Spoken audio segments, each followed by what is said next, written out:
time for Cigar Talk, the fastest growing cigar show in the nation. Whether you're a new cigar enthusiast or a cigar aficionado, we have something for everyone, bringing you the best interviews, cigar reviews, and weekly giveaways. So grab yourself a cigar. It's time to light 'em up.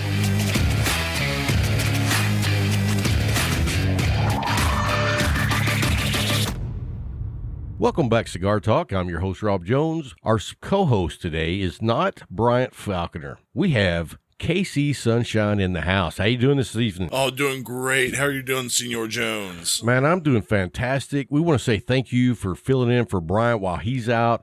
If everyone doesn't know, the 49ers lost the Super Bowl, and no one has seen or heard from Bryant. I mean, I saw his face on a milk carton a few days ago, but, you know, thoughts and prayers with him and, right? And the whole San Francisco community at this point in time. Well, you know, it was a good game.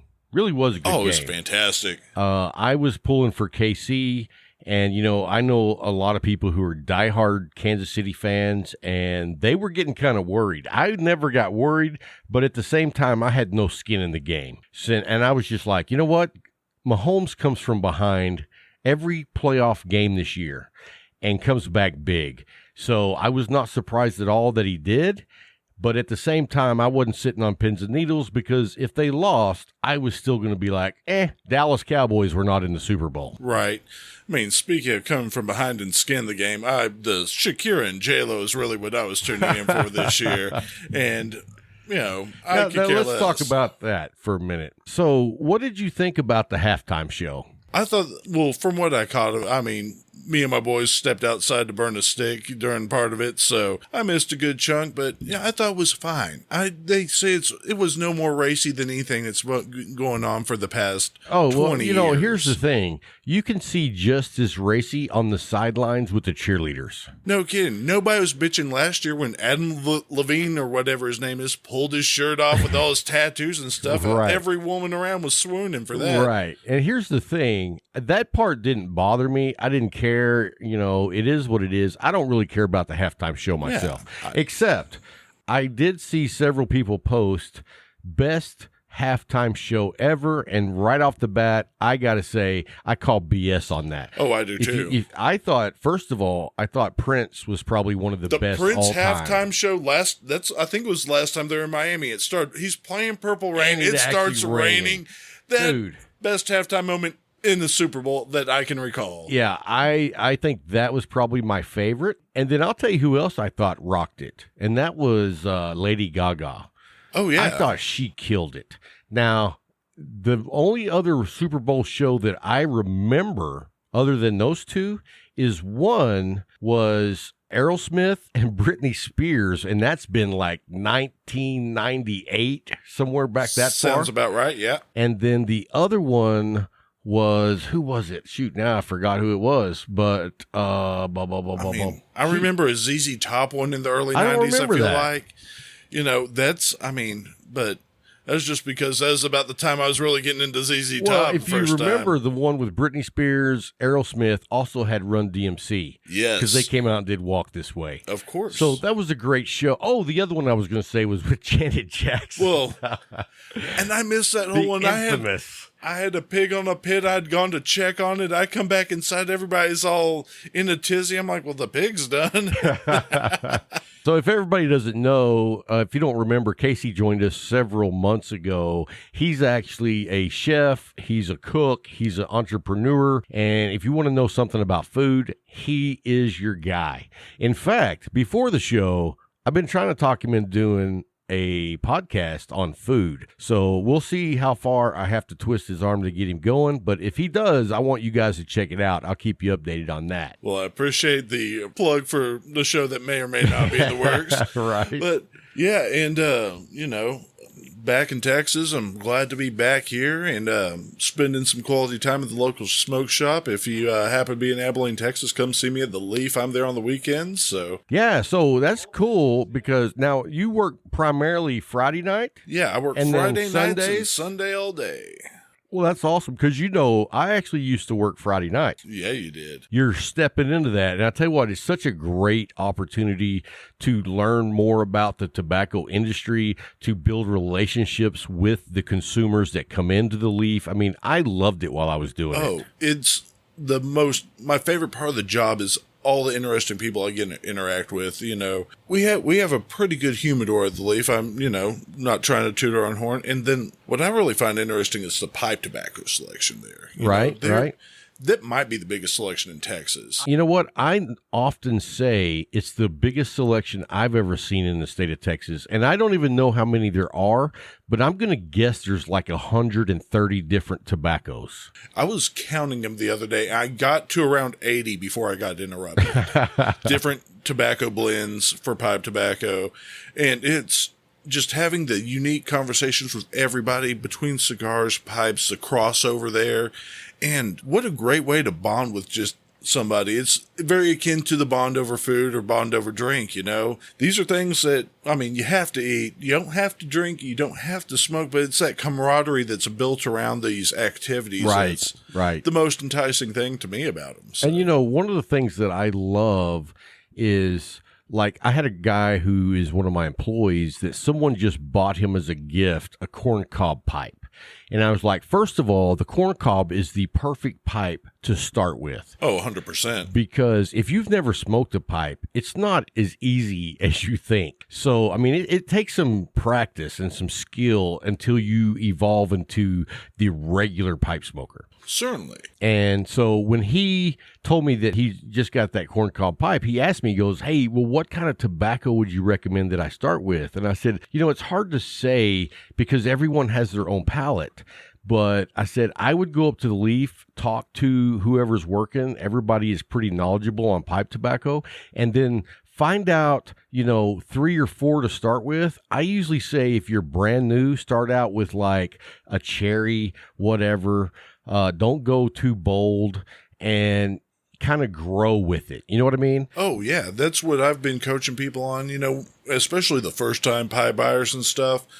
I'll have them go pick out, and typically we do by the ounce tobacco. I'll break it down to half an ounce. I'll have them pick, you know, 4 of them out. Oh, I think that's a great way to go. Because for $20, basically, you're getting 4 different tobaccos. Right. And then that way, it's just like sticks. You gotta, you know, you gotta smoke it a few before you can figure out where your palate lies. So I tell them to pick out a couple aromatics and then a couple more traditional tobaccos and figure out where they're at. And, you know, smoke these 4. Keep the bags. I'll label them for you. Come back in and we can go from there. And then we can narrow in. I think that's a great way to do it. Whenever I was doing it, you know, that was the one thing that was my weak point was I didn't know pipe tobacco like everybody else because I owned 6 pipes. Now I think I own 2. I got rid of them because I'm just a cigar guy. Right. But that being said, when people would come in, I was very anxious whenever someone would ask me for pipe advice because I was like, man, all I know is these are the aromatics, which I don't like. And here's the strongest shit that you're probably not going to like. Right. And you know, that's fascinating to me, you know, that because there's 80 some odd, 90 some odd, however many we have in house there. Now you're just counting the glass jars. Yeah. I was getting. Think about all the tins. Exactly. There's all the tins and least another 20 to 30 tins in there. Right. So I mean, it's that's a why multitude. I say I bet there's 120 to 140 different pipe tobaccos. Oh, yeah. But it's, I mean, once again, just fascinating to look at and just to get your nose on some of these. And then, you know, it's the whole conversation with people. And much like anything else, as you burn this, it's not going to be the same scent that you're picking up on the, you know, unfired tobacco here. You got, you know, it's going to change as the temperature influxes and everything. So pick some ones that you like the scent of, but put some fire to it, see how the smoke actually tastes and fills your mouth. Then we can go and narrow down on what you actually like, what sits well on your palate, and just not just on your nose. Right. Well, here's the thing I like about what you do by recommending 4 different tobaccos is I compare that to a new cigar smoker. And I think that's probably one of the things that would make that experience even better if you're new, to go in and pick out 4 completely different cigars. and we don't do that. See, But- that's what I've been trying to do in my limited time at the Leaf. Is I've been smoking cigars off and on for 20 years. Right. My pipe knowledge is probably better than my cigar knowledge is, though. But what I'll do, I know, You know pipes better than cigars? I'd say probably right on par, if not a little better pipes than cigars. Show's over. Get out. We're working our way there. We're smoking good ones this evening. But Wait. Let's talk about what we're smoking right yeah. quick. Because you're smoking a beauty. Oh. I mean, in fact, you know what? Let me see that for a second. What a treat. Dude, Yep. This cigar is oily, it's dark, it's toothy. In fact, you know what it reminds me of? It almost reminds me of the old classic LFD Cabinet 6 or Cabinet 5. Yes. That is a beautiful stick. And the fact that it doesn't have a traditional band, I love that. It's Tell everybody what gorgeous. you're smoking since All I haven't right. told anybody. I'm smoking the Amazon Basin this evening, and geez, it is just out of this world. I missed the first edition of these, and so I had to get my hands on it when they re-released, and wow, it is... Look at the burn on that. The construction is beautiful. Yeah, the draw is fantastic, construction's beautiful, and just to tell you about the aesthetic of this cigar, there's no traditional band on it. What they've taken is a tobacco twine and wrap that as a band around. So there's no flashiness to this. It's just aesthetically pleasing. The smoke's fantastic. And I don't have to worry about pulling the band off. I just burn right through this sucker, I love and that. I will. I love that because I've said it before. I'm not a fan of multiple bands.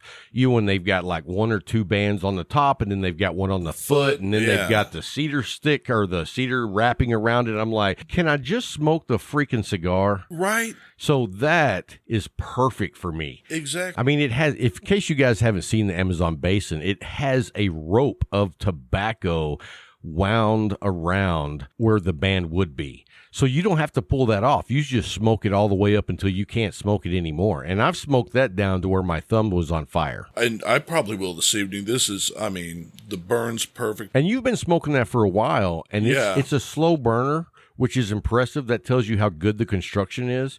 When you light up a stick and within 10 minutes you're to the halfway point, that is not quality construction. Yeah, I'm That probably is 20, nice. 25 minutes in on it, and I've got 3/4 of a stick left. Yes. And it's, wow. I mean, is early running 2020 favorite stick I've smoked right now. Nice. It's just pleasant all the way around. And we were talking before the show, and I even said that stick right there, I could see being in the top 50.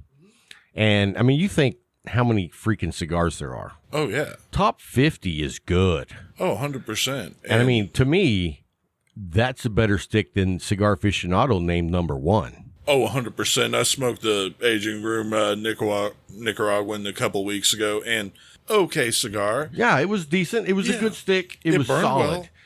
But it was a Top one-trick 25 pony. number 1? Come on. Yeah, it was one note all the way through. There was not a lot of dimension, not a lot of spice. It was just a nice smoke. It's a nice ho-hum smoke. Yeah.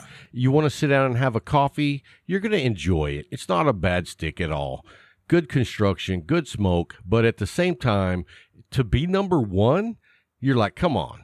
Right. Come on, Cigar Aficionado. I don't know who's paying the bills around here, but I have an idea that Aging Room might have been paying a lot of bills this month. Right. And, once again, it was a fine cigar. It burned fine. But it's not a cigar I'm going to write home about. Right. It's not going to make one of my picks later today. I'll tell you that. Yeah. And that's, here's the thing. I like to find a cigar that I smoke that I can't wait to smoke another one. That's when you know you have a good stick. When I put one out, I'm like, dude, that was so good. I can't wait to get another one. Like the Medallia. Mm-hmm. Every time I put one out, I can't wait to smoke another one. You know what I mean? That's how much I love that stick. The Aging Room Nicaragua did not do that for me. No. I was like, meh. Once again, it's a fine stick. But it's just a fine stick. It's not a excellent stick. Right. I mean, when we're talking about number 1, like we did our top 3 luxury cigars a few weeks ago. I had the Padron 1926 Maduro as number 1, The Micallef Reserva is number 2, and the Alec Bradley Fine and Rare 2019 is number 3. The Nicaragua, or the Aging Room Nicaragua, comes nowhere close to those 3 sticks. Because it doesn't. Good point. So you're having the Amazon Basin. What are you drinking tonight? Well, you know what? Let me go ahead and interrupt you here, because Yeah, please do. I poured some coffee for both of us. Now, I'm drinking bourbon and coffee, but Casey's just having the coffee, and we were very fortunate that the Raw Iron Coffee Company sent us some of their coffee to try out, and I had already had the Sumatra coffee, which I really like, but they sent us a blend, which is called Heavy Metal, All right. and so far, I'm impressed. I am too. It's great with the stick. Yeah, it's great with a coffee stick, and just so everybody knows, available very soon on your very own Cigar Talk website store page, we're drinking out of the Cigar Talk coffee mug. Which I'm honored to get one of the first editions of these bad boys. You know what? When you become a guest co-host, you automatically get one of those. Well, sorry, boys. Seat's taking for a while. I'm going to collect the house set. The wife will be pissed if I don't. So we just got these, and what do you think about the design of these mugs? See, I'm a fan of coffee mugs like this because this is, it's not the short and stout one. I like the tall, elevated coffee mug. And what I like about it, the reason we went with these is because the handle's so big. Exactly. It's a man handle. Exactly. I look like I've got 5 corn dogs as fingers, so being able to fit my whole mid in this bad boy is impressive, to say the least. Right. Anyway, we'll be getting those up on the cigar store really soon. I'll take some pictures of the mugs and post them on Instagram and Facebook so you guys can see what they look like. And anyway, we'll do that soon. Anyway, for what I'm smoking tonight, I'm smoking an AJ Fernandez New World Cameroon. And let me tell you what, this is a torpedo stick. The construction is fantastic. The complexity is one of my favorite sticks. I'm a big fan of the Cameroon, and I probably only started smoking the Cameroon within 5 to 6 months ago. And since then, I've fallen in love with a new leaf. And so if you get a chance to smoke the AJ Fernandez New World Cameroon, definitely give it a try. And then I'm drinking the Raw Iron Coffee, which is the Heavy Metal, but I'm also drinking a separate glass of James Jefferson 1776. Great bourbon. It's 100 proof, and I'm loving it. In fact, I just killed the bottle. So, not that we've been drinking all day, but it only had 2 glasses in it. I'm drinking my second glass, and I'll probably switch over to the E.H. Taylor after this. E.H. Taylor's delicious. You can never go wrong with the E.H. Taylor. And I'll tell you what, all the bourbons and scotches that we carry here in the shed are staples.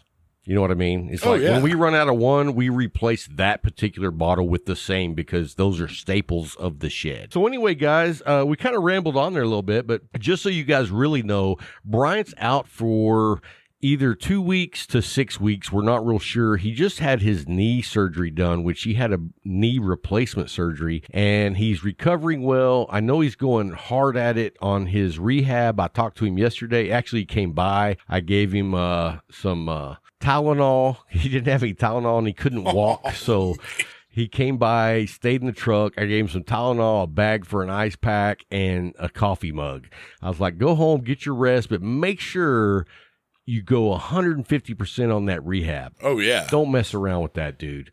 So anyway, he told me he's doing it, and so we hope to have him back relatively soon. We will be missing him, but I do have to say this. Here's the one thing that we're so happy to have Casey with us.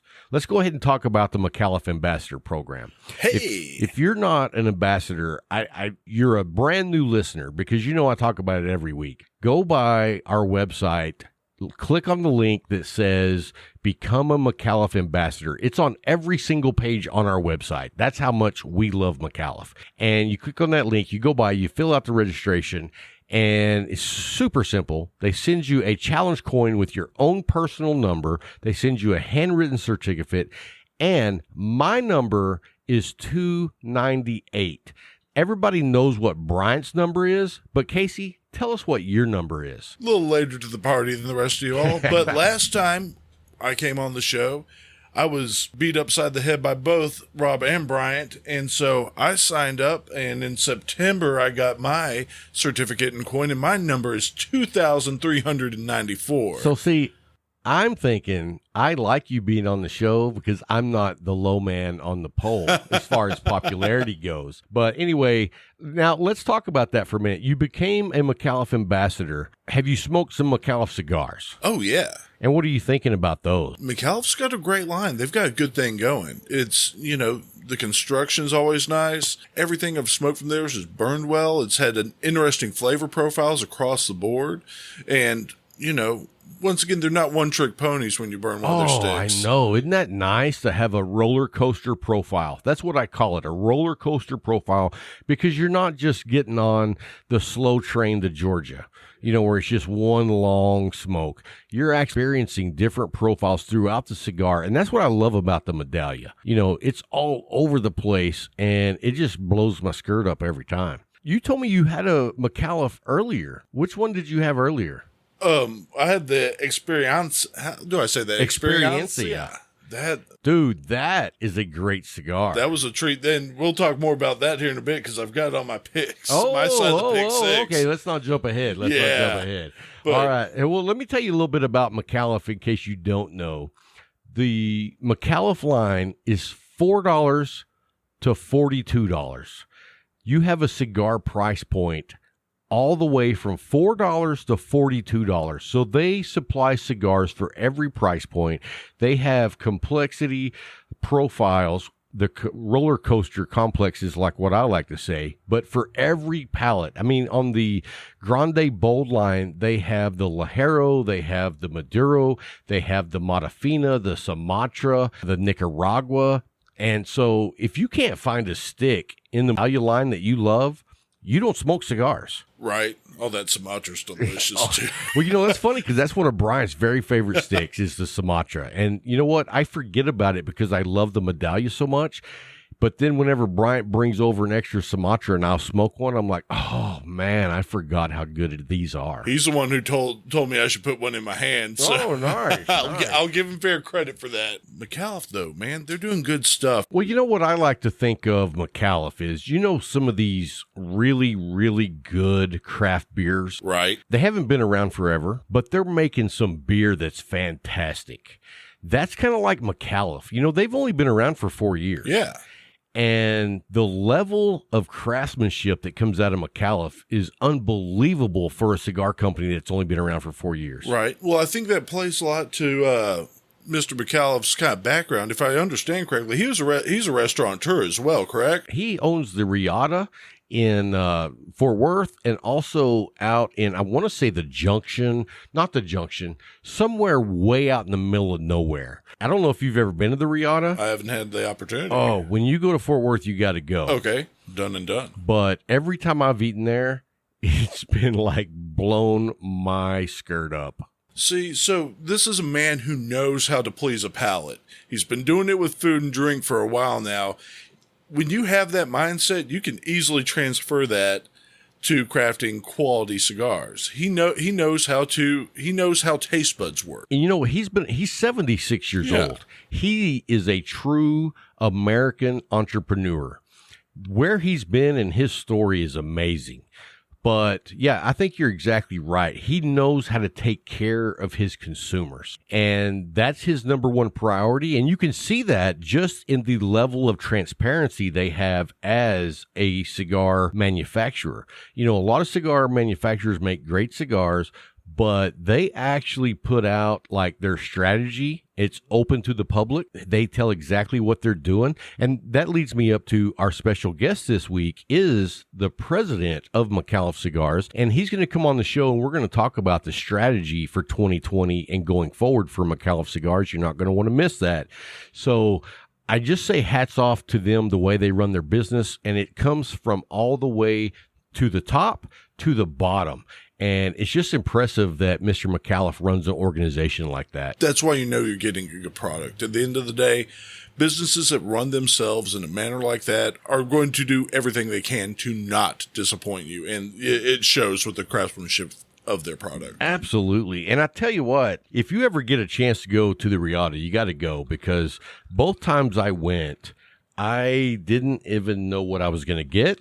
And I just went off what someone said, hey, you should try this, or I got the special of the day. The first time I went, I got the blackened trout with a Louisiana etouffee sauce on top. Oh, dude, that sounds killer. it was amazing. I was like just blown away, and it was so good. And then the second time, Dan recommended the carne asada, and it was freaking amazing. And I mean, we all have carne asada. It's Texas. They take it to like 10 levels up. So if you get the chance to go by Riata, you got to do that too. In fact, I told my wife, she's up in Dallas this weekend for a Christian women's get together. I don't remember what it's called. I think it's IF. But anyway, she's up there. I may try to go up there tomorrow and meet her and take her to lunch at the Riata. Oh. Because it's just amazing. And I don't know if you know this, but it's 3 different levels. So you have the ground floor, the middle floor, and then they also have an up on top of the roof patio. Oh, rooftop seating. Yeah. God. Talk about the FDA for a minute. If you guys didn't see this, so this week they were trying to pass where they were going to put 1/3 of the box top was going to be covered in a warning label like you see on the packages of cigarettes, except they could include pictures of like these, horrible pictures of kids that were dying from whatever as babies. And I've seen them on like the Korean boxes of cigars. But anyway, a judge in Washington, D.C. struck it down and said, no, we're not doing that. Premium cigars are not the same as regular tobacco, which to me, that is a huge win, a huge win. I don't know how much weight that'll carry going forward with the FDA, but that was absolutely monumental. Oh, yeah. That they said, no, we're not doing that. The judicial verbiage is going to, that's one of those things that there's a precedent now, and that is important going forward. Absolutely, man. Absolutely. I'm super excited about it. And so they're not going to put the warning labels covering up the box because they said it would, first of all, be a violation of the First Amendment right, which is freedom of speech, which, dude, I'm stoked about that because I'm all about personal rights. Oh, personal 100%. rights. So anyway, let's get moving forward. Man, we've been messing around here for a while. Let's get to our pick 6 this week. Do you want to go or do you want me to go first? I'll let you lead off, my friend. Well, here's the thing. When I go first, my cigars are always the superior 3. Oh, okay. Just messing with you. So anyway, this week, I've had a good week. I've smoked. In fact, I was telling Casey before we got here today, he was like, man, I know you smoke more than 1 cigar a day. And I laughed because I was like, I smoked 5 cigars today before lunch. That's a full day's work. You're right. So this week, I actually had an old favorite that I have not had in a while. It's one of those cigars that I really do enjoy, so I try to not have it very often, but it's the My Father's Lee Bijou 1922. If you haven't had that stick, I like the Torpedo, and it is a full-blown, in-your-face pepper bomb with a nice complex stick that will definitely knock you on your ass if you have not had lunch, if you have not had dinner. So make sure if you smoke that cigar, you're not smoking it on an empty stomach. But it is a fantastic cigar, nice oily wrapper, toothy, and I just gotta say, it's one of my all-time favorites. I just try not to smoke it more than once a month just so I keep it special. You know what I mean? Oh, yeah. Number 2 was a Grande Bold from Micallef, and I had the Modafina. I haven't had that one in a while. And so let me tell you what, I paired it up with the Leaf Coffee and I had a Sumatra, and that is a great morning stick for me. It's definitely like a medium plus, and it's a nice complex profile. Great stick. If you haven't had that one, definitely try it, and try drinking either some like Zimbabwe or Colombian or Sumatra coffee. Home run. every time. And the construction, I don't know if I told you this, but do you realize that every cigar from Micallef, they test the draw on every cigar? We were talking about that with those gentlemen I introduced you to last week in the humidor. Oh, okay. Yeah. So, I mean, that's impressive. That way I know I've never had a plugged cigar from Micallef, and that's impressive. And that's because they test draw every cigar. And nothing chaps my ass more than when I cut a cigar and I do the cold draw and it's just plugged. Oh, it's the worst sensation in the world because you have just dropped money at a register on a stick, and then before you even light the thing on fire, you just know it. Your heart sinks a bit, and you're just like, oh man. Well, you know, I had a cigar a couple of weeks ago from who was that? H. Upman, and I cut it and I took a draw. And I didn't even smoke it. I didn't even light it. And a guy was like, well, why didn't you try to smoke it? And I was like, you know what? Life's too short. I don't mess around with shitty sticks. But I will tell you this, and I'm super impressed. I put that cigar on Instagram, and I took a picture of it before I smoked it. And it was with a cup of coffee, and a guy asked me how it was. And I said, you know what? I didn't get to smoke it because it was plugged. And he was like, well, did you try doing this and this? And I said, no, because I'm not going to mess around with a shitty stick. If it's good, I'm going to smoke it. If it's not, I'm going to move on to the next one. And anyway, a representative from H. Upman contacted me and said, hey, man, I really apologize for your experience.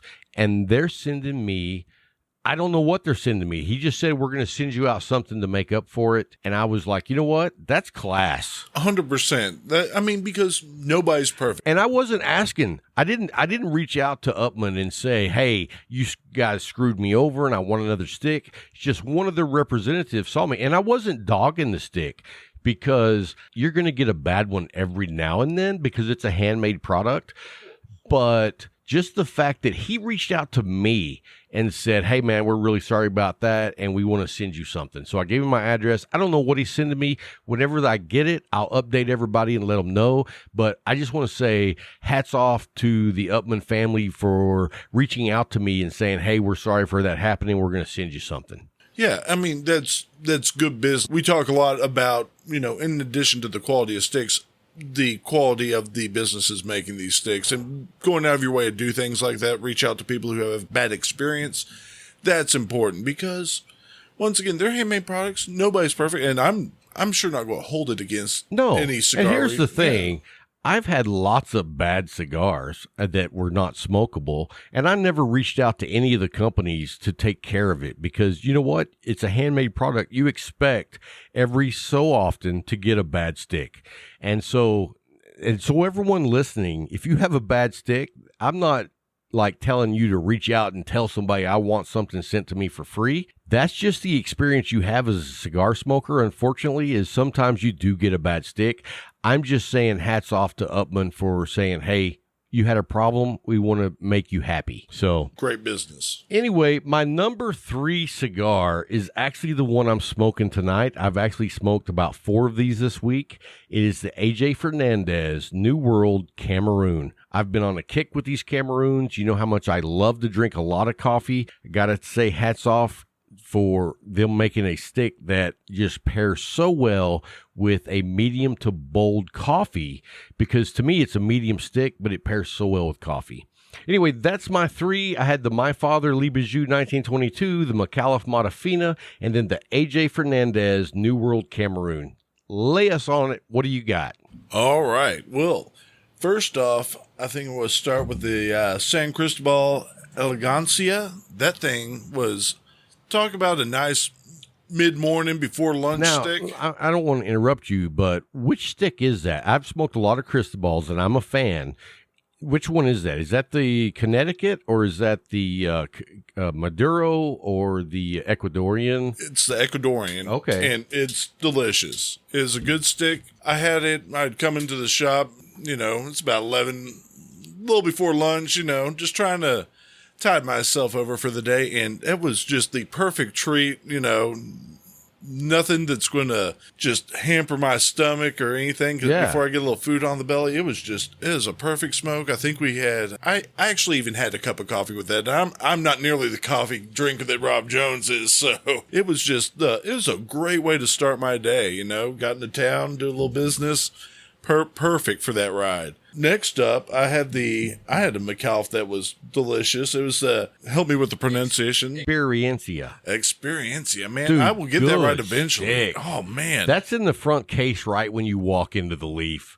You know, if you've ever been to the Leaf, when you walk in, there's like this double case that has probably about, I'm going to guess, 25 facings, and the Micallef Experiencia is in that case, because it's an upper echelon smoke. Man, that was a treat yourself one. I've been trying to once a month pick one out of there because I deserve it, you know? Hell yeah. That was the best hour of my day, I'll tell you that much. Well, let me tell all the listeners this. You know what? Everybody smokes what they like to smoke. I mean, I'm no different than anyone else. I'm just like you guys. But let me give you some great advice that a friend of mine gave me, and he's an older gentleman, probably 69, 70 years old. He told me, once a month, spend the extra money and treat yourself, because that's when you really get to enjoy, you know, different sticks. And 100%. So, you know, I always smoke different cigars on a regular basis that are in that $7 to $10, $11 range. But once a month, at least, I spend the $20 to $30 because I really want to experience the whole spectrum of cigars. Yeah. So treat yourself at least once a month if you're able to, and have that experience. Yeah, you deserve it. You deserve something special in your life. And hey, let's be real. Anytime I get to sit down and smoke a cigar, that's special. It's special, especially when I get to do it with a good friend. So what's your third pick of this week? Well, I'm calling an audible here because I had one picked out. I'm switching to this Amazon basin. Nice. Man. Nice. This thing, we're about halfway through now, and God almighty, this is just, it's delicious. It's, you know, a little peppery, a little creamy. It's taking me all over. Let me tell you, the first time I smoked the Amazon basin, I bet I smoked probably in the neighborhood of about 10 of them in the first 4 weeks. It's that good. Oh, it really is. I mean, it's just, I haven't been this happy with just something I picked out, you know, and I've grabbed it because we just got them back in the shop. Apparently, word on the street, this is their last run they're going to be making of this. So I do suggest if your local retailer has it, pop in, grab one or two, because we may not see it again. And you deserve to let's talk about that for just a minute, because the FDA has the predicate law coming up. If you don't have a grandfathered predicate, you will no longer be able to make that cigar. And so that's a special edition cigar. So a lot of the special edition cigars you're going to see go away because they were made between 2015 and now.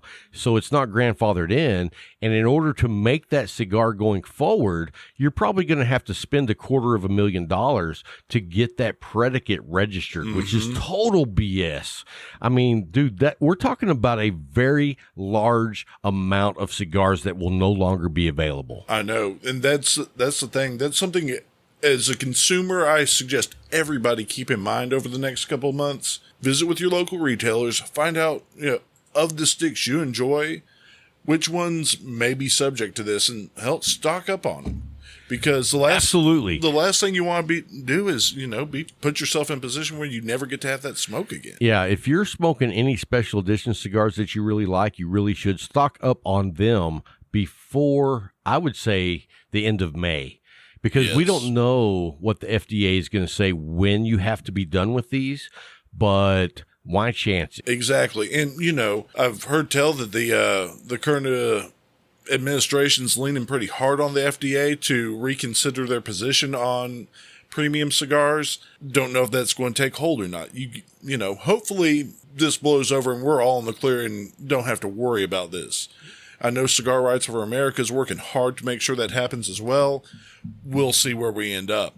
But on the off chance, make sure you get them before you don't have a chance to, because just think of the shame it would. Anyway, guys, that's our pick 6 of the week. Coming up next, we have the president of Micallef that'll join us. We're going to talk about their strategy going forward in 2020 and beyond. So you're not going to miss that interview. Coming up after the interview, we'll announce this week's AJ Fernandez giveaway winner. And we have some other topics that you're not going to want to miss. So don't go anywhere. We'll be right back.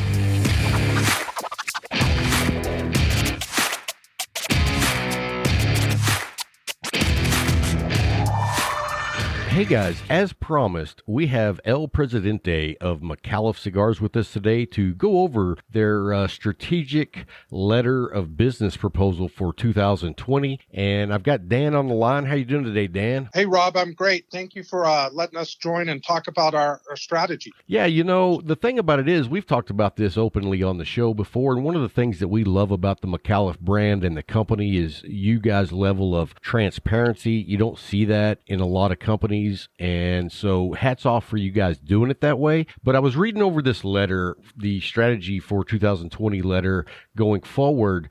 And I mean, it really sounds like you guys are really pushing to strengthen the brick and mortars. And I think that's super exciting.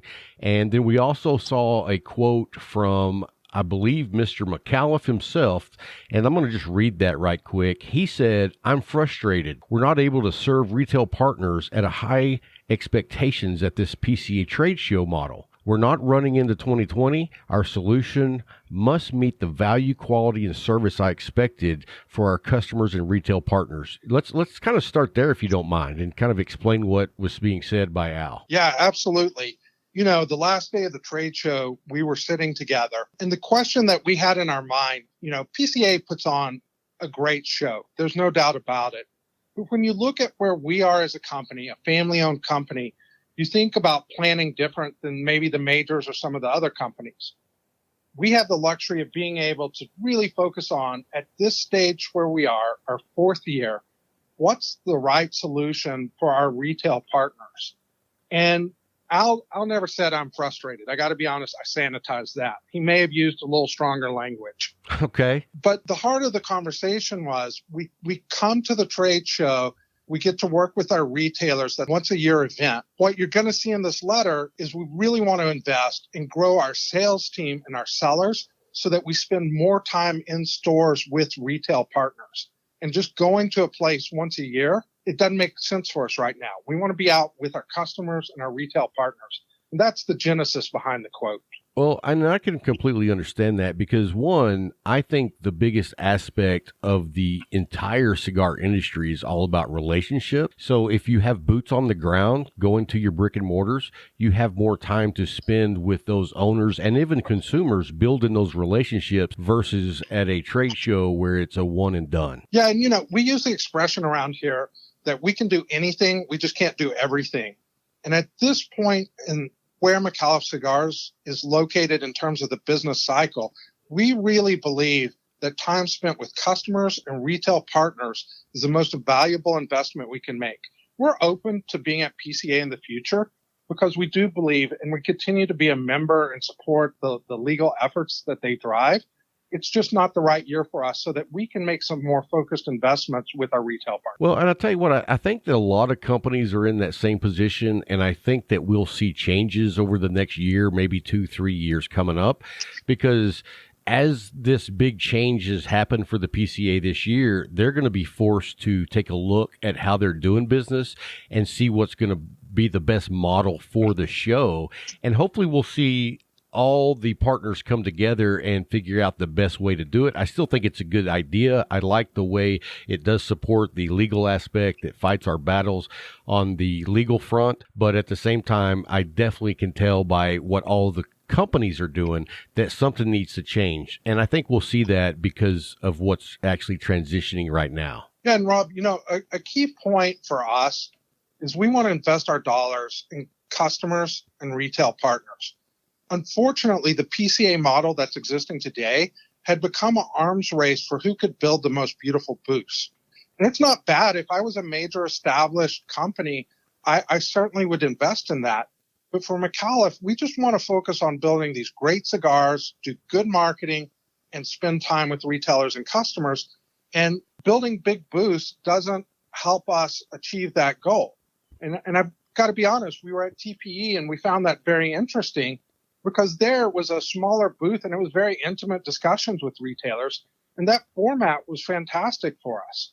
And when you're thinking about trade-offs running your business in the fourth year, TPE was just a better fit for us. And PCA may be the right thing next year as they continue evolving and developing what PCA becomes.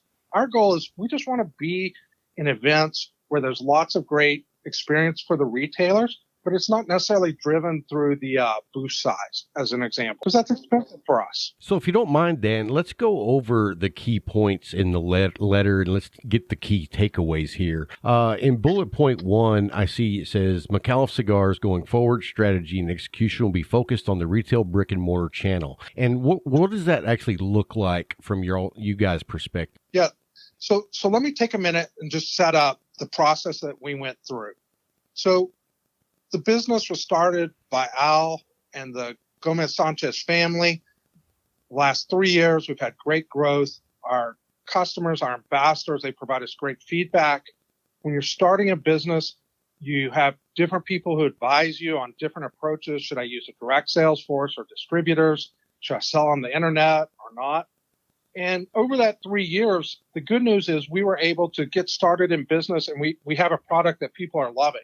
So we took the time from PCA through the end of the year just to pull back and say, okay, we're entering a new decade. What do we want our strategy to be so that people can count on us?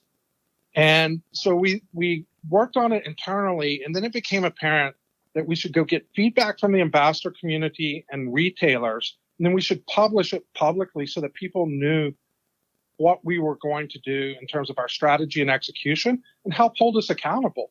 Because if we're not doing something well, it's very important that we know. So if we distill the strategy down, there's 3 promises that we're going to make to our retail partners, our consumers, and the cigar industry. And I think the first point that you hit on is we are going to be a retail partner driven sales organization.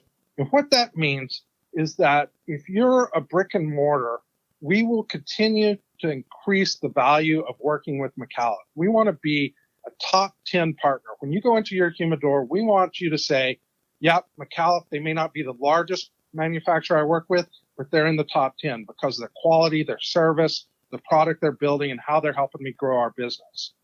Now, what that differentiates is we're on some websites where our cigars are being discounted and hurting our retail partners.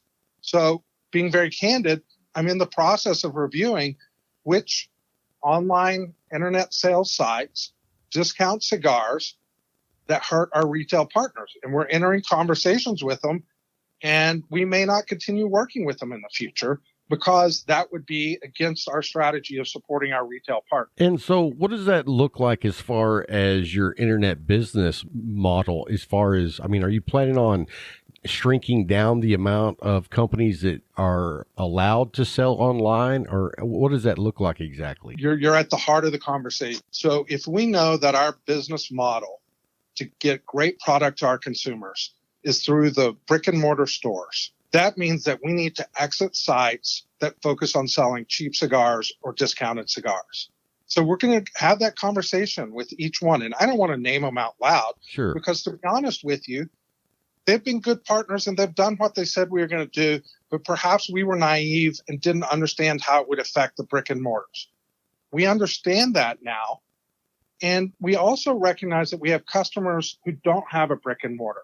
So that means we have to be in a hybrid model, which is brick and mortar first, and then we'll move to a small select group of online sellers so that we can ensure the price is protected for the brick and mortars. And when I have it down to a small group of people who sell online, we'll be able to work with them in different ways. There may be ways that I could consign product or do innovative solutions with just 2 or 3 or 5 or 6 online sellers so that we get the price protection for the brick and mortar and we are able to have good, close partnership for customers who do need to order from the internet. And, I've said that before, there's some guys that are just completely anti-online tobacco sales. And I'm not one of those guys because I do believe it serves a purpose and there is value because, like you say, not everyone is within an hour of a shop and they can't get to a shop. And when they do go into a city that does have cigars or a cigar shop, they don't, spend $500 to load up their humidor for the next 3 months. So I definitely think there's a value at having online cigar sales, but I am completely against whenever certain companies slash prices and now you're driving the market that would normally go to a brick and mortar turns to the internet because they're saving a lot of money, and that's really pulling the people out of the brick and mortar. So that's the part that I have a problem with. We know through our ambassador community that not every ambassador has a brick and mortar, and so our first job is to work with the sales team to get a brick and mortar as close to every ambassador as we can. However, there's ambassadors who live hundreds of miles and they have to be able to buy through an internet source. So our approach is we're looking at people who have great experiences when people buy on the internet, and preferably they will also be a brick and mortar store so they understand the strategy that we're executing. And I think that there's going to be 2 or 3, 5 or 6 that are going to be great partners for us that we can work with in some very smart ways to serve both the customer where there's not a brick and mortar yet, but more importantly, the customer who's hundreds of miles from a brick and mortar and the online is the only alternative they have. That makes sense, and I think it worked. Let me ask you this. So since you're not doing the PCA this year, I mean, I know approximately what it costs to do the PCA show, and it's a lot of money.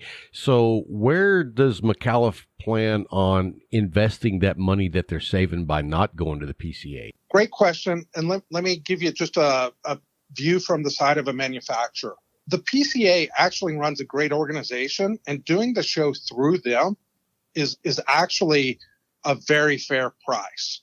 There's some industry trade shows where just to get floor space is incredibly expensive.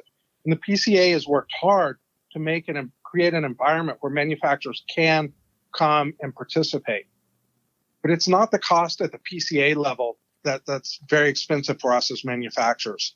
It's the build out of our booth, the shipping of our booths, the setup, working with the Las Vegas teams, very expensive to set up, tear down. There's a tremendous amount of cost. That's not PCA related. It's a function of being in Las Vegas. And that's what really magnifies it for us. Well, I talked to Scott Pierce a few episodes back, and one of the things that I was really encouraging the PCA was next year have the show in Abilene, Texas. Abilene is definitely in the crossroad of America, but personally, the idea that I like is the trade show back in Tampa. Hey, you know what? To go to Florida, where we have a community of people around us that support the tobacco industry. Yeah, absolutely. All joking aside, the thing about Abilene, it would be a logistical nightmare with travel, but Tampa, Florida would really make sense just because to me, that is like the capital of all tobacco, or at least the premium cigar industry. So it really does make sense there. There's a lot of companies based out of there. And so I think it would be lights out and be a lot of people excited about the PCA if they were to move it to Florida. And, when you reset the venue, you can reset some expectations. There's a lot of good that could come out of it. And I know the PCA leadership team is working hard on exploring some of those options. The question that you asked me was, now that we've decided not to go to PCA, what are we going to do different? And the answer is very simple. We're adding members to our sales team, and we're adding the ability to do more events with retailers across the country. And so by adding people and increasing the number of events that we can do with retail partners, we believe that that's right for Micallef this year. And then we'll revisit as we get ready for our 2021 planning. Well, let me ask you this, Dan. What is it about your organization being with Micallef that lends itself to being so transparent with the ambassadors and the consumers? Because a lot of companies don't do that. So, what's the driving force for being so transparent? I think the answer is when you work hard to serve the needs of customers, you need to hear the feedback from them. And we want to get good news as fast as possible. And we want to get bad news as fast as possible. And that's for our ambassadors, our consumers, and our retail partners. Now, I'll give you a great example. When we published this letter, I received a phone call from a retailer who was really upset. And his statement was, Dan, you're not living up to the promises that you're making. And I said, this is why we've published it, so you know how to hold us accountable. I'm incredibly sorry about what happened in the past. How can we work together? And we're in the process of working that out. But if people don't know what to expect from us, and to know that our goal is to be a top 10 manufacturer with each retail partner that we're working with, then they don't know what to expect. And it's a transition from starting something up and knowing that, hey, this is a great product that people are loving and enjoying. So the passion side, we're a little past the passion. Now we have to focus on how do we bring great cigars with great quality at great value to our retail partners and help them build their business. And transparency is the antidote to it. You just shine the light. Yeah. And, I am the first that I love the transparency. And you know me, I'll be the first person to hold you accountable as well. Absolutely. We want that. And we want to know what we're doing well so that we can do more of it. Well, I can tell you a couple of things that you're doing really well, and that would be the Corona Extra Medallia. Just keep that one coming, and I'm a fan. Well, we don't want to disappoint anybody. Even though I disagree on the ranking, I still think the Medallia Toro is the superior product. We're in business to make you happy. So you can bet your ass that we're going to do that. Well, I appreciate that. So I wanted to ask you another question off topic. And so I'm just going to go ahead and blurt it out there. How is Predex moving along? So Predex is good. I'm having some very good conversation with other boutique manufacturers. And when we sat and had the original conversation, we thought that it would take a couple months for people to absorb it. And then we would begin having conversations. The wild card is the FDA and the legal rulings that occur. Different companies have different strategies on how they think about predicates. And, a couple big questions are still out there. One, will a premium cigar ever be defined? Two, a predicate exists. It's not a patent. So you don't own it like you do a patent. How do you want to approach that? Now, with whatever challenges exist, we still believe Predex is going to be a great solution for like-minded manufacturers. And over the next couple of months, I expect to spend some time with some larger manufacturers who may not have been in an industry where they've pooled resources to solve a problem for the industry. So it's a different way of thinking about it. I personally believe that, if the regulatory environment continues to be more difficult, Predex becomes more attractive, and it allows companies like Micallef and other brands to continue innovating and growing their portfolio, while at the same time maximizing their compliance with the FDA. Right. And, I remember what Al said back whenever we visited with you guys in the headquarters. Predex is, I personally think it's a great idea. And I think one of the challenges for Predex is the fact that the cigar industry is still very much old school. So to turn that way of thinking around for future investments and future strategies sometimes can be difficult. I know I spoke with Liana Fuente last episode or episode before actually, and she was in charge of bringing Fuente into the 21st century as far as website, social media, and so the cigar industry is not always on the cutting edge of technology. So I can see where Predex is going to take a little bit of education so that people understand what it is, because that's not the norm for the cigar industry. Rob, you say that's true, but I thought you and Liana had a great interview, and I listened to it twice because she had one comment that made my ears perk up. And I think it was either their legal counsel or their CFO, who's Harvard graduate or one of the Ivy League schools. What I find interesting about the cigar industry it's very relational in a traditional business and based around craftsmanship and artisans. However, they're also some of the most innovative marketing people. Think of think of what Rocky does with marketing. I mean, he's a machine. When you think about some of the other manufacturers, how they're using very high-end genetics as they begin to build their crops to drive consistencies from, seed to seedling and the entire process. What I think will be whether or not PredX takes off is a combination of two things. What is your strategy as a manufacturer, and how painful is the FDA compliance process? Some manufacturers have thousands or 10,000s of predicates, and they would like to see nobody new come into the industry. True. That's just their strategy. I get it. There's other companies like Micallef, other groups that are recent upstarts, and we may have to work together in a different way, sharing our access to some of these predicates so that we can continue bringing all these great, exciting cigars to market. I mean, if you look at any top 25 list, it's not the big publicly owned cigar companies that drive the excitement. It's the boutique brands. It's the people who are innovating and doing interesting things. AJ Fernandez, he's not new, but he does innovation. Well, those are the like-minded people that may need PredX to help them drive forward in the future. Yeah, I like it. I see the vision, and I'm looking forward to seeing what develops with PredX and how it evolves as people come together and work together to form a business plan around the open sourcing of predicates. So I'm looking forward to see what happens.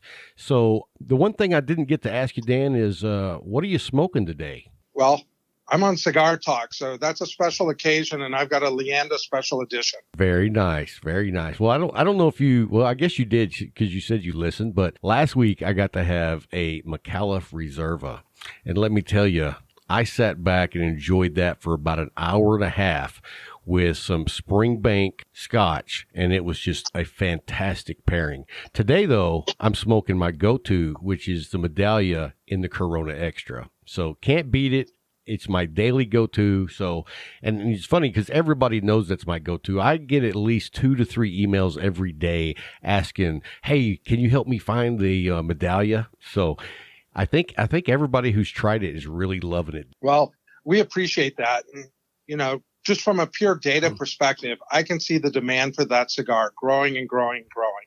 And in my own personal smoking, the Medallia, the Connecticut, the La Crema Experienza, and the Leanda Special Edition. That's where I spend most of my time in our portfolio. And I love those cigars. They're my very favorites. Well, what's funny is with Bryant as the co-host, often he's smoking a Sumatra or a Matafina.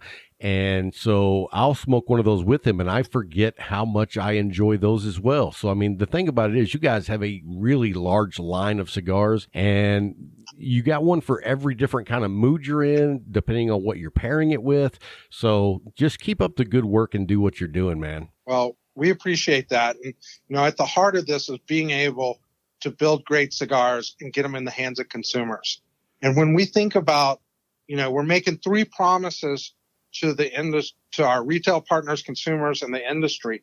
But when we're working internally, we think about how do we make sure this company is successful for every employee that's associated with it? How do we make retail partners successful? How do we build products that consumers love? So it's a passion. We're not slowing down. We're accelerating, and putting out an open letter like this is just so people can know where we're going and help us get there. Well, I really like it. And as a consumer and an ambassador, I really appreciate the transparency just because we've talked about it several times on the show. You just don't see companies doing that. And so we know right where you guys stand, and we appreciate it. And it also, like you said earlier, it allows people to hold people accountable. And when people are held accountable, they really strive to be the best that they can be. Yeah, and we're going to have a lot of fun as we go down this journey. We made some mistakes in the past, and we want to mend those fences. But more importantly, we want to introduce ourselves to new consumers and new retailers. And I heard when we started this company, certain retailers would say, well, let's see if they're here 2 years from now. Well, we're here. Right. And if we made mistakes, we are sorry. We've made some changes. Again, we want to mend any fences, but most importantly, we want to make sure that our cigars are available for consumers in a way that's easy for them to get and enjoy in the brick and mortars, which are the backbone of this industry. We want them just smoking more Micallef cigars and having fun. Well, I definitely think that's where we're headed. So, well, hey, man, I guess we're going to wrap it up. And I just want to say thank you so much for taking the time to join us and kind of explain the strategy letter. And is there anything else that you wanted to say before we let you go, brother? Rob, we just want to thank you for the work that you're doing in Cigar Talk. You're a great representation of the company that we strive to be. I love how you're very direct about we have cigars from $4 to $42.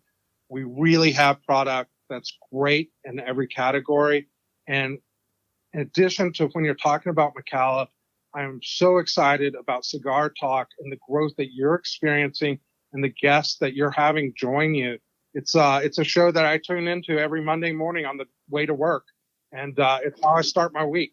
Well, we really appreciate that, and we're looking forward to see what's coming up. I don't know if you guys know, everybody who's listening now already knows because I introduced at the beginning of the show, Dan, but this show will come out Monday. But if you didn't know, Bryant actually just had replacement knee surgery, so he's out for a couple of weeks, and we're going to be having KC Sunshine as our guest co-host for the next couple of weeks. But everybody keep Bryant in their prayers.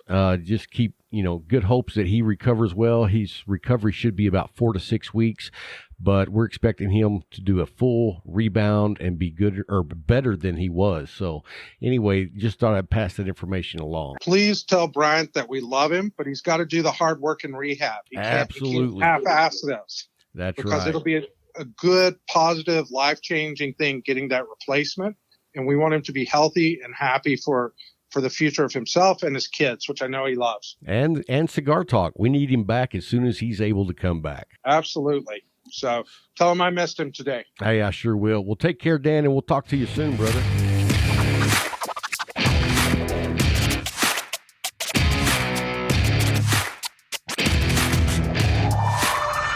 Welcome back. Hope you enjoyed the interview with the president of Micallef, Dan Thompson. We're always a big fan of the whole Micallef team, but we appreciate him taking the time in his busy schedule to join us and actually discuss the strategy plan for 2020 and beyond. And I mean, for a company to focus on the brick and mortar, that's big. I mean, in a day and age where so much stuff is done online, I mean, you look at Amazon, you look at even what Walmart's doing with the instant pickup. This is a company that's focused on the mom and pop shops. And I think that's huge. And so I want to say hats off to what they're doing. And I can't wait to see how that plan develops and how much it strengthens the consumers with Micallef over the years in the mom and pop shops. 100%. That's how local cigar industries will survive, is people like this partnering and investing time and resources to keep, your local smoke shop alive. Absolutely. So anyway, guys, while we were on the break, I finished my last cigar and I lit up a new one. I'm smoking now the AJ Fernandez Enclave. If you haven't had one of these, dude, this is a great cigar. I recently just tried this for the first time about 2 weeks ago. I'm blown away. And I've always been an AJ Fernandez fan, but I haven't had this stick.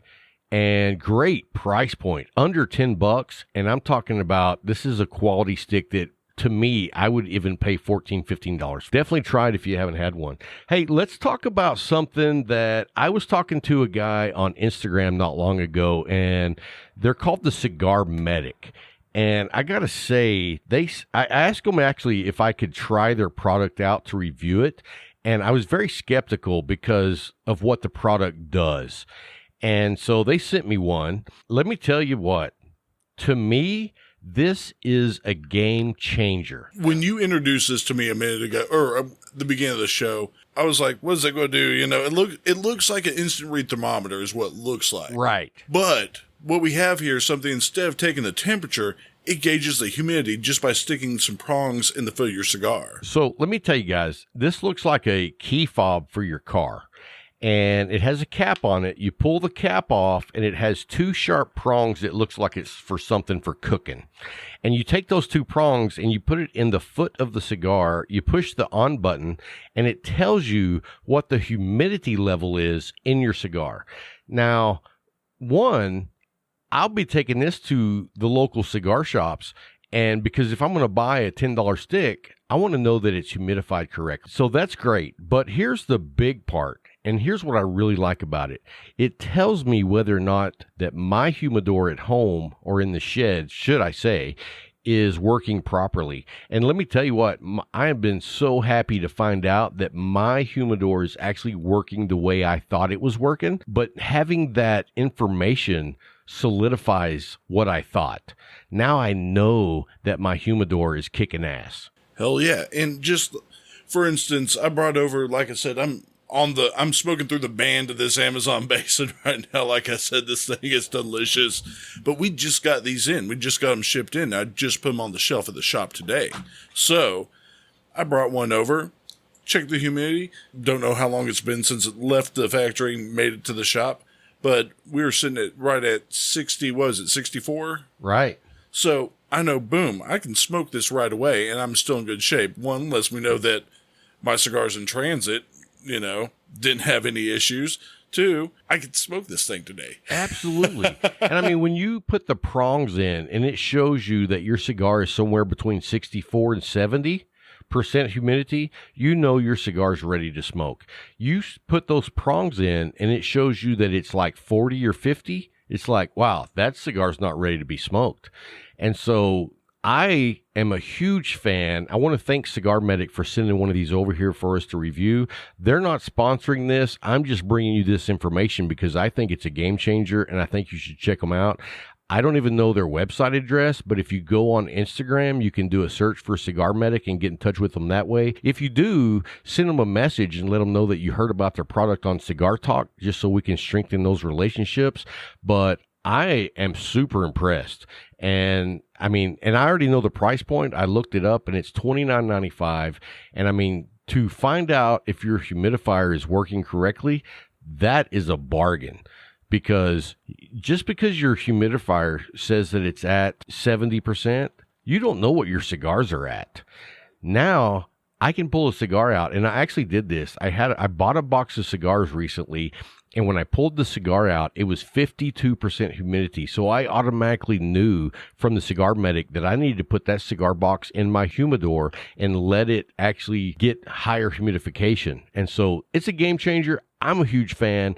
Definitely go by and check them out. Well, yeah, and perfect for the traveling man, too, because you're on the road. You know your local cigar shop, but you don't know everywhere you're buying sticks from. Absolutely. And that way, sheesh. I mean, it's a no-brainer. It really is. So, very, very cool thing.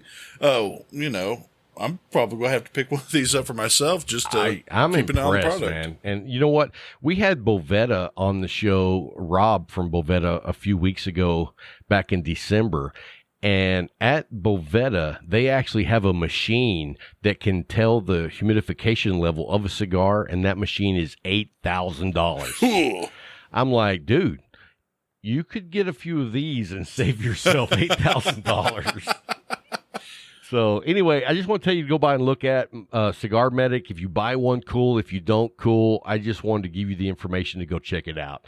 Anyway, coming up next, we have our weekly giveaway. Oh, yeah. And it is the AJ Fernandez giveaway. So every week for the next 3 months, we're giving away 2 cigars from AJ Fernandez. And let me tell you what. I've been smoking some AJs for probably about 6 years. I'm a huge AJ Fernandez fan. I think he's one of the best master blenders out there, bar none. And the thing about it is, if you've smoked AJ Fernandez cigars, their price points are very economical. You can pick up AJ Fernandez cigars from anywhere from $7 to $10. And you're talking about a quality stick. I'm a huge fan. I've been a huge fan for a long time. Now, have you smoked any of the Viva La Vida cigars? I have not. Okay, well, AJ blended that cigar for the Artesano Tobacco Company. Okay. And I'm a huge fan of the Viva La Vida. I'm a huge fan of Billy, which is one of the founders of Viva La Vida cigars. And so I didn't know this until I interviewed Billy. How old do you think AJ Fernandez is? I mean, you got to think master tobacconist, crafty blender. He's got to be, 60s, yeah? 40 years old. Oh, man, the guy's my age. I know, right? Man, what have I been doing wrong in my life? Dude, when I found out he was 40, I about flipped out. I was like, holy crap. But you got to realize he has been doing tobacco his entire life. He wasn't partying till he was 25 to 30 years old like we were. He was actually working his ass off in the tobacco industry. Man. So anyway, Brilliant. yeah, I was blown away when I found out. So anyway, let's get to this week's winner. If you haven't registered at cigartalkpodcast.com, go by and register. All we require is your email address. And here's the thing. We announce the AJ Fernandez giveaway winner every week. And so all you have to do is go by and register. And here's the second part. And here's the most important part. We're going to call out your name if you're the winner. And then the show comes out on Monday. You have until the following Sunday at 6 p.m. Central, 1800 for those military guys. And as long as you send me an email in the subject line, put winner. I'm the winner. And then you give me your name and address. Then we're going to send you the AJ Fernandez 2 sticks. That's as easy as it gets. Yeah. That's as easy as Free it gets. cigars. So go by and register at cigartalkpodcast.com and join in on the weekly giveaway by AJ Fernandez. So anyway, this week we have Sheriff Morgan. Congratulations, Sheriff Morgan. I don't know if you shot the deputy, but you're our winner this week. Congratulations, my friend. You're going to enjoy these AJ cigars. I guarantee it. Absolutely, man. I've been enjoying them for a while. Anyway, guys, let's move on. And let's see. We got Jamie Stevens, who does our weekly cigar review. If you haven't gone by our webpage, definitely go by there. She does a weekly cigar review. It comes out every comes out every Friday. However, sometimes I don't get it posted until Saturday, like today. So, Jamie, I apologize for that. But anyway, at least by every Saturday, there is a new review. This week, she did a review on the Classic Tuxedo by Reserve Cigar Company. It's the 5x50 Robusto. Go by, check out her review. She does the best reviews on the internet of cigars. And here's the why I say that. I don't like most reviews. I think they're boring as shit. The first third gives me almonds and spice and nutmeg and whatever. She doesn't do that. She says hello, tells you what's going on in her world, and then she gives you a great, quick overview review of the cigar. I don't need to know that you experience a Brazilian nut. You know what I mean? Yeah, it's not a 1942 Chateau wine. We're talking about a stick here, and and that's the thing about reviews, the normal reviews They're all in general. subjective. Yeah, exactly. Here's the deal. Is it a good stick? Let me know. Did it burn well? Is the construction great? Exactly. Pertinent information. Because here's the thing. Just because you taste toast, hay, and Amazon coffee in a stick, it doesn't mean I'm going to taste that. I'm a pretty much clear-cut guy. I like the roller coaster profiles, just that I can taste that it's changing. I don't write cigar reviews because I know not everyone has the same taste palette that I do. Exactly. And here's the thing with the palate, my friends. Everybody's palate's different. One, the construction of your palate on your tongue, there's different areas that select, pick out different notes of things. And it's all contingent on what you've recently had to eat and what you recently had to drink. Those things all factor into how your cigar is going to taste. If I'm drinking whiskey instead of coffee while I'm burning the stick, I'm going to have a different experience. Same different stick. Yeah. So, I say, take whatever information you want to in, but use that, formulate your own opinions. I recommend to everybody, especially our novice cigar smokers out there, get your little moleskin journal or something. Nothing flashy, just, little journal. This is what I did 20 years ago when I started smoking sticks. I take the band of every cigar I smoked, I tape it in my little journal. Did you really? 100%. And then I'd write what I thought about the stick. So you had a cigar dossier. Yes, because I was, I was looking to get into the habit. Yeah. I was diving in head first. That's what I like about you is you're a lot like me in the fact that when you like something, you dive in. Yeah. So, it's a great way. And your palate's going to change over time. I don't smoke the same sticks I smoked 20 years ago.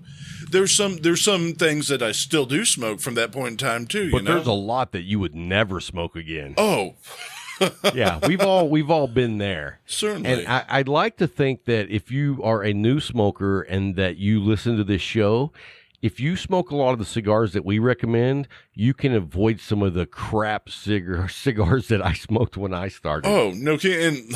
And thankfully, I don't see as many of those in, your local shops. Local shops have made that drastic stick. They aren't carrying your, bulk mass-produced. I don't want to throw anybody under the bus here, but, Thompson type stuff, It's, you're getting quality sticks in your local cigar shops. Lean on your professionals in store and, keep notes. You can, for the most part, you walk into some of the bigger retailers and stuff, talk to a couple people in there and also if you go in your cigar shop regularly and you see the same faces sitting around smoking cigars. Ask those guys. 100%. Rob was in the shop last weekend and I had a couple guys and they run a brewery here in Abilene and what's the name of that brewery? That's Six Brothers. Six Brothers Brewery, and they're making great beer over there. They're doing a fantastic job. They're it's just a cool group of guys and legit brothers too. I believe there are 12 kids total in that family. No way. Yes. I did not know that. Oh yeah. So yeah, 6. Hey, so what are the other 6 kids doing? Well, I don't know, but they are, that may be the daughters in the family, the sisters, if you will. But these guys, they come and I've got 4 of them in the shop. We're talking and stuff. I'm trying to answer everybody's questions. Rob walks in the humidor. I get him to start helping me answer questions because the man smoked more cigars than I have at this point in time. That's only because he's, 2 years older than I am. Yeah, thank you, sir. Thank you, sir. But lean on your local professionals and lean on the guys you see smoking a regular. lot of sticks. Yeah. Here's the one advice I'd give on asking for help. Don't ask the guy that smokes the same stick every single time. Because the only stick he's going to recommend is that one stick. Exactly. I met a guy back in Lubbock, Texas, back in 2016, and he had been smoking cigars for like 20 years. And the only cigar he smokes is the Arturo Fuente 585 or 858. And I was like, you know what? That's a good smoke. But I want to smoke a lot of different smokes because every different smoke has a different time and mood and passion and depends on what I'm drinking. Variety is the spice of life, they say. So, and not a true thing can be said about cigars either. I mean, like we're talking about our Pick 6 and stuff. We're pointing out what time of day we're smoking these sticks. There's a reason for that. You're in a different mood as your day goes on. Absolutely. So if you get a chance, go by and see Jamie Stevens' review on the Tuxedo by Reserve Cigars. I love her reviews, and I think you will too. And this particular cigar, she said she smoked for an hour and 20 minutes. That's a good construction cigar. 100%. You know what I mean? Look at that cigar you're smoking. You've been smoking that now for over an hour. Oh yeah, and there's not. We're getting to that point. We're burning through the band right now, and that one. How cool is that to just be able to smoke through the band? I love that. I really do love that. If you guys haven't seen the Amazon Basin by CAO, it has like 3 ropes of tobacco that make up the band. Go by and check it out. Smoke that one and let me know what you think. Oh, yeah. Hey, and I had a listener on the show respond to me this week, and his name is Alan Omar Hernandez, and he was asking me about a question, and he smoked a cigar, and he was telling me that it came unwrapped. In fact, it was the CAO Maduro Anniversario. And the thing about it is, he said it was a really good stick, but right before he finished it, the wrapper started unraveling on him. And that is a very common problem with cigars, and here's some of the things that I think causes that. One, be very careful on where you're cutting that cigar. And let me just tell you, if you are a new cigar smoker, one of the best cuts that I think is a no-brainer is the deep V cut. 100%. I'm not a big fan of the V cuts, but I do like the deep V cut because it gives you a good draw and you never cut below the band line on your cap. Yes, and I point all my novice cigar smokers in the shop that way. One, your typical V cutter, you can't screw it up. Right. And you're still getting that draw. And one of the things new smokers don't enjoy, I found as much, is, you do the guillotine. As you get to the end of the stick, you start getting that particulate and thing going. Right. That V cut eliminates a lot of that happening as well. In fact, I smoked an Oliva cigar this week, and I don't even remember which one it was. I think it was a O, and it was one of the real short Corona sizes, and I cut it with a deep V cut, and I have to say that I'm becoming a fan of the deep V cut. Mm-hmm. I'm more of a straight cut guy in general, but I will say that if you cut too much of the cap off, that's one of the things that leads to the wrapper unraveling on you. So be careful with that. And here's the other thing.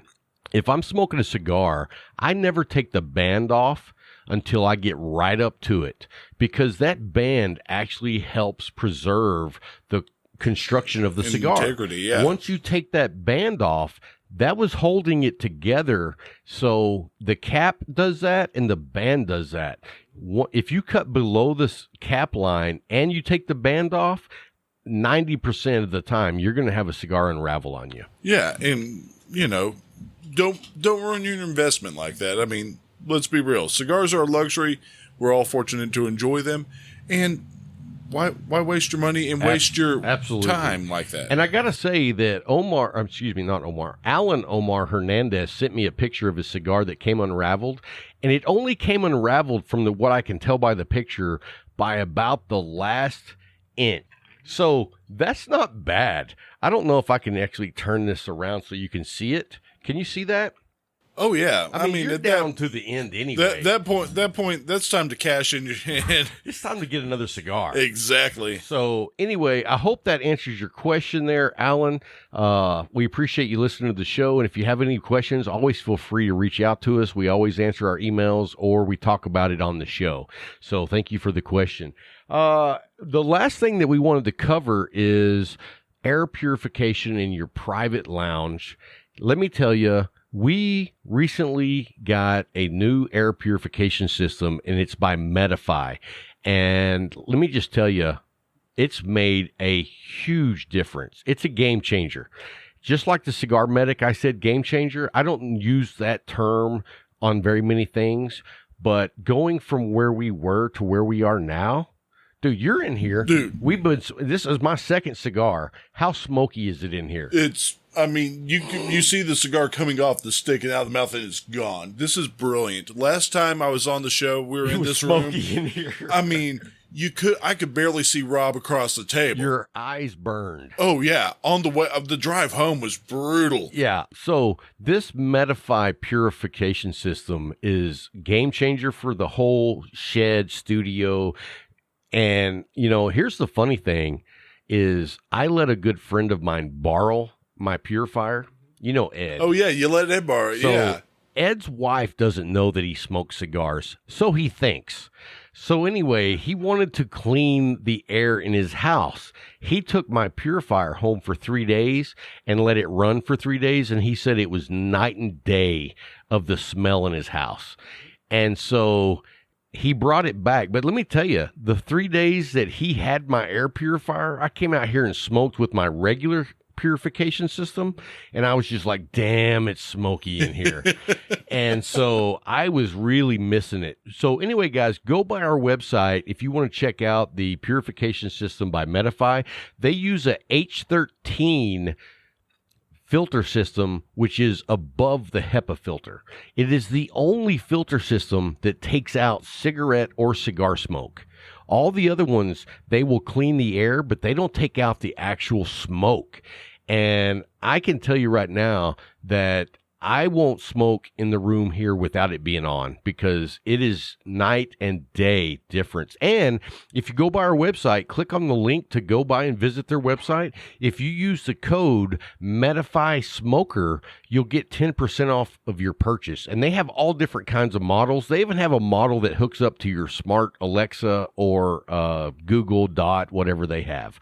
And it will notify you when it's time to change the filter. So anyway, guys, I guess, let me tell you about who's coming up next week. Who we got next week? Well, first let me say, I'm going out of town next week. I'm going to be up in the Dallas area, and we're going to go up to the Renegade Lounge Monday. And so if you happen to be in town this week on Monday, that's when this show comes out, so it's today, go by Renegade. We're going to be up there about 6 p.m. doing the show tonight. And I have special guest from AJ Fernandez, and his nickname is El Guapo. El Guapo. El Guapo. He is like a badass cigar rep, and we're going to be hanging out at the Renegade, smoking cigars. We're going to have him on the show, find out what he does, how he got into the cigar industry, and find out all about AJ Fernandez's line of cigars. So you're not going to want to miss that. That sounds like a blast. I can't wait. Oh, dude, it's going to be great. And so anyway, right now we're predicting that Bryant's going to be out anywhere between 2 to 6 weeks. So we appreciate Casey filling in. He is like a dreamboat. You know what? He's way better looking than Bryant. I know Bryant thinks that he's like the top dog as far as good looking because you see all the pictures he posts of himself. That one in the Kansas City Chiefs cap, though, might be my favorite. Did you like that? I loved it. So I don't even know if Bryant knows that I'm the one that did that. So if you didn't get to see it on Facebook, I photoshopped Bryant's 49ers hat and turned it into a Kansas City hat. And it was hilarious. And so anyway, guys, we appreciate you joining every week. We appreciate you taking the time to listen. And if you got questions, feel free to go by our website, click on the contact link, send me a question anytime. I always reach back out or we'll talk about it on the show. So that's going to wrap it up this week. Until next week, keep smoking.